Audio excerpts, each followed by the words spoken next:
Viewers, Salanga থানার doctor সোসাইটির উদ্যোগে আমরা আজ বিভিন্ন গ্রামে গরিব এবং অসহায় মানুষের মধ্যে ডক্টর ওবায়দুল কাকার নেতৃত্বে চরবাড়া এবং পুরানবাড়া দুই গ্রামে হতদরিদ্রের মাঝে কম্বল বিতরণ করা হলো।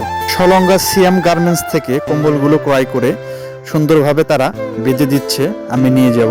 ওবায়দুল কাকা বলেছিল কম্বলগুলো নিয়ে আমার বাড়িতে রাখবা, আমার দেওয়া নির্দেশ এবং লিস্ট অনুযায়ী সবার কাছে কম্বল পৌঁছে দিবা। তার কথা মতো সমস্ত কম্বলগুলো নিয়ে গেলাম।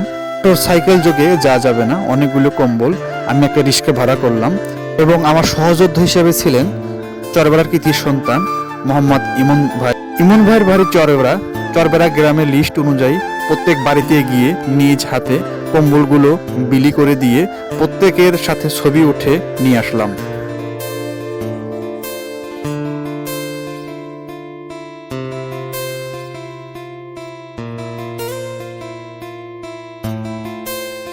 তাই আসুন সমাজে অসহায় মানুষের মধ্যে শীত বস্ত্র কম্বল তুলে দেই।